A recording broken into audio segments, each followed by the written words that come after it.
Welcome to MMA Fancast. My name is Luke Pace, and welcome back to everyone who's already a subscriber to the YouTube channel. If you're not already a subscriber, please subscribe so you can see more great interviews, including the one coming at you right now, a super high level 4-1 amateur MMA fighter who's very popular, very exciting, a lot of fun to watch, has a fight coming up for 247 Fighting Championship Brawl in the Burgh 28, going down April 26th. Welcome back to the show, James Lledo.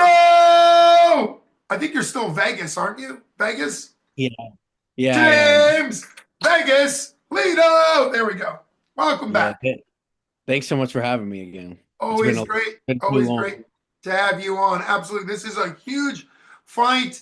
My apologies. This was actually announced by 247 quite a while ago. It was announced before their last fight, which is super great. They've been hyping your fight and a couple others on that Brawl in the Burgh 28, April 26th card. But because it came out before the last fight, I was a little slow to reach out to you. And your brother was just on the show. And he said, "Oh yeah, you should get James on." So it's always awesome to have you on. I remember having you on before your first ever amateur fight. You were with your family at vacation, I think by the beach. It was just a really great experience for me to have you on before your first ever fight. But let's break this down. What have you been doing? I think you transferred to another D1, or maybe you completed. I think you graduated. So walk us through. Last time you were on the show, you were a Division I wrestler out of the University of Pittsburgh. I believe you ended up at another college. How did that year go? Break down the wrestling you've done since the last time you've been on the show. Yeah, took a grad year at Lock Haven, and it was a really beneficial year for my growth that I needed. There isn't much else to do out there except wrestle and really spend time on the things that you want to get better at. And obviously being at a school like Pitt where there's a ton of things to do, it was nice to get out of the way of the distractions for a long time. And sometimes felt like a little bit longer than I wanted it to be, but I mean, it was still very beneficial, and I'm very grateful for that year. I'm actually gonna take another year closer to home at uh I haven't decided yet, but one school closer to home in the Philadelphia area just to be close to home, but still wrestle. But I mean, it was a great year, and I'm happy I did it. Got some good training in, and I feel really good about where I'm at. Well, that is wonderful. And that's great that you're going to be, whenever you pick your college, we could talk about that in the future. I'm sure you'll be on in the future. You can talk about that. So you still have one more year of eligibility. Yeah, as crazy as that is, yeah. No, no, I know. Listen, I know that's how it is with the COVID year. You're one of the last of the COVID years still affecting. I'm coaching track for Waynesburg University. We have a guy, I think he's somewhere around 24 or 25 because of all the COVID, just the way COVID impacted. I think he's a grad student. So it is definitely a unique time. They just had the first ever five-time, right? The first ever five-time national champ because of the COVID year. He had won four and then got a chance at a fifth out of Penn State. So, well, that's very exciting. What's it like transitioning from your year at Lock Haven? When did you start training back to MMA? Obviously, this fight's been announced against an undefeated, I believe, your opponent, Tyler Dibert, was actually up for Amateur Fighter of the Year for the 247 awards because he had a pretty impressive year. So, what's it like transitioning from wrestling into MMA, and how's that transition going for you? Yeah, after my last fight, when wrestling season started, I took a pretty long break where I didn't even like hit anything, and getting back into it didn't take very long. It was definitely uncomfortable for the time that it lasted, but now I feel really, really good, and the transition was pretty fast, so I'm comfortable.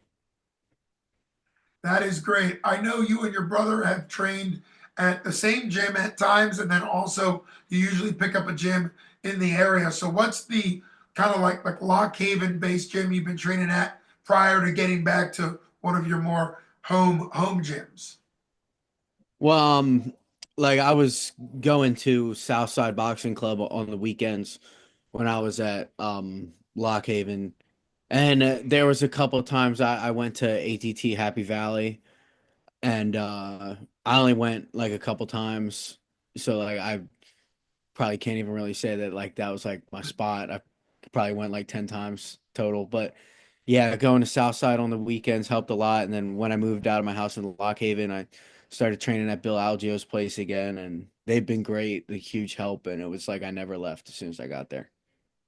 Yeah, what a great gym that is. And uh, the owner and the former UFC fighter Bill Algeo, I think recently announced on Facebook that he's retiring from UFC. He had a great career, great MMA career. I got blessed to see him in his, I think, late amateur, early pro days, or at least his early pro days before he went to the UFC. Back then, he was also fighting some Muay Thai fights as well. Really talented, and he's also jiu-jitsu. He's a very very talented guy. Um, and so that will be, is that going to be your primary gym once, kind of as you continue, or I guess it could change again depending on where you end up for your final year of college? Yeah, I mean, like it's definitely like I like Bill and I like all the guys that I train with there, so I'm definitely gonna stay there. And like they've taken me in, and like as soon as I got there, Bill was right back to coaching me and helping me out and all that stuff. And I mean, that doesn't come by often. Like he he treats me the same way that like Matt does at Southside Boxing, and like when I just don't think that that comes by often. So I'm always going to be involved with those guys no matter where Nice. I'm at for sure. Well, that is fantastic. It's a great gym, great coaching. Thanks for that update. Talk about, I've mentioned his name, Tyler Dibert out of Gorilla House Gym. They're really well known for having the double champ for 247, Ethan the Wolverine Goss, who's also headlining or, on that card. What do you know about Tyler? I'm assuming you're fairly familiar with his fighting since all of his fights have been for 247. What made you say yes? Let's start talking about him as an opponent. I just said yes because like I'll fight anybody, and he said that he would, and yeah, I mean I haven't said no yet to anybody that's been offered to me in any promotion. So it was a no-brainer for me, but I looked at his last fight in December after I had accepted, and yeah, he's impressive. It's definitely going to be a good fight. I'm excited for it. But yeah, I've never said no to anybody, so I'm not going to do that anytime soon. Right. I imagine you haven't. It certainly wasn't implying that you would ever turn somebody down. You really have that fighter's fight mindset, and you also put it beautifully together in the cage. I had James on just before. I'm sorry, I had Jack on just before you, and he mentioned, talk a little bit about what it means to be, you guys are both in MMA now. You're like the forerunner in MMA because you started before Jack did, but there's a little bit of a wager, a little bit of a bet going on, and who can get a knockout, given the fact that that's what you guys are finished, maybe. So, how did that come together? What's that like with Jack? No, Jack doesn't drink, and I said if we both get knockouts, I gotta drink after. So that was all it was. But I mean, he's such a good guy. He'll probably get the knockout. And he still won't do it. But I mean, it would be Yeah, great if we could. let's not try to corrupt him. If he doesn't want to drink, maybe give Yeah, him I'd never force him. It's more of a joke. But I a mean, drink. see Gotcha. him go out there and like do that would be amazing. Oh, But sure. yeah. Well, he had just said on the previous interview that you guys had some type of wager. So I'm excited that you're both excited to be looking for your finish. I had told him on that interview that I've been cage side by your fights, and I remember your hands, wobbling guys. I think maybe one time even knocking a guy down. Kind of surprised that hasn't been a finish, but I guess, it just sometimes finishes don't come. But I do remember you already showing your Ken Burrs fight. You landed some great shots. I've seen your hands. So what confidence do you have in your hands, even without a TKO or a KO on your record? That doesn't mean you don't have good hands. Sometimes fights just don't go in that direction. So what are your confidence in your striking, particularly if that's something you're kind of looking to really show off? Yeah, I mean, I'm just comfortable wherever the fight goes, and I don't feel like at this point in my skill set that I need to rely on any single one thing, whether it's wrestling or the boxing and jujitsu, anything. Like Matt helps me so much whenever I go up there and like cleans me up, and he throws me to the wolves every time. Like he makes me spar hard with like fresh guys every round. Like he really pushes me. And like when I'm at Bill's, Bill does not let me get lazy on anything like defensively and like in any position. And like that's helped me so much. And in doing that, I I have so much confidence in like wherever it goes. And even if it never goes to the ground, or like if I couldn't score a takedown somehow, like that doesn't even matter to me at this point. Like I just feel like I'm ready for anything. What a great mindset to have. I feel like I'm ready to watch the Lledo brothers, Lledo times two on the same card. I know you were scheduled to fight on that debut that Jack had April 20th of last year. That ended up not happening. So this will be the first time in MMA. What are your thoughts on? I know you've competed on the same event with your brother in wrestling and other things. What are your thoughts on that component coming into this fight? Oh, I just think it's like I mean, yeah, we've wrestled together before and that was cool, but you can't beat this. And like this is definitely going to be hard to beat. Like, it's just going to bring such an amazing energy, and I think it's going to make us both perform so much better. I really don't doubt that at all. Like I just have so much confidence that we're both going to go out there and like do amazing, and we're both going to have great fights and great performances, and like it just makes me so comfortable knowing that me and my brother are both going to be on the same card and fighting that night, and everything that we do together and how hard we train, it's just going to be amazing.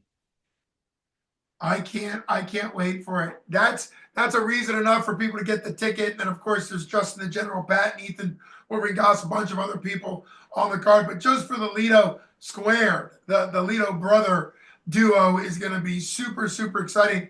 We've seen siblings before. We had the Chase sisters fight, both pro fights, 2 or 3 events ago, and they both won. It's an extra special thing when siblings fight on the card. Can't wait to see it. Do you have a desire to say a prediction? I know you've given a really great reason for people to want to come out and watch you, or is that good enough for what you've already said? I want to give you the option, but if not, that's fine as well. I definitely think I'm going to stop him, but and I think it's going to be in the first round, but and I think Jack's going to do the same thing too. So if you There could you bet on go. it and you could parlay those two things together, I would do that if I was anybody watching. But I mean, you can't. So Well, years ago, I don't think it's happened recently, but years ago there was a legal, back gambling's been legal for a while. There was a legal gambling book that actually took bets on 247. They haven't done it in a while. I think they did the first few. So there was a time where theoretically somebody could have they got to taken. bring that back. Yeah, they got it. Well, I don't know. I'm sure it had nothing to do with Ryan Middleton. I know he was on board with it. My guess is that whoever was doing it either isn't doing it anymore or whatever. But I do remember there used to be, and it used to actually come up when I was doing on the broadcast. It would come up on the graphics, because it was a legit sports line. And when they were walking in, favorite or underdog. I'm just saying. So maybe at one point you guys keep going in your MMA careers long enough, there will be a time where people can parlay the Lido brothers both first round knockout victories as predictions. So can't wait to see what happens April 26th. Tickets are going quickly. People need to get tickets from you or from your brother or from 247fighting.com. Download the 247 Live app if they can't come in person. 247 on Facebook has been posting pictures of the seating chart, and there's not that many seats left. And it is almost certainly going to sell out. I think that's what they're expecting, that it will sell out. And so people need to be getting tickets if they want to support the Lido brothers. Can't wait to see it.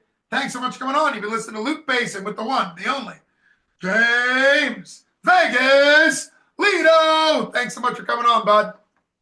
Thank you too. Have a good one. Can't wait to see it.